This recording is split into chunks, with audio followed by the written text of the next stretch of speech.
ওস্তাদ আলাউদ্দিন খাঁ।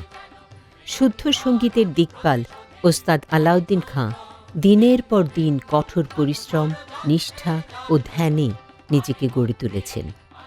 ময়মনসিংহের মুক্তাগাছার জমিদারের সঙ্গীত সভায় যন্ত্রবাদন শুরু করে নানা পথ পরিক্রম করে পৌঁছে গেলেন মাইহারে।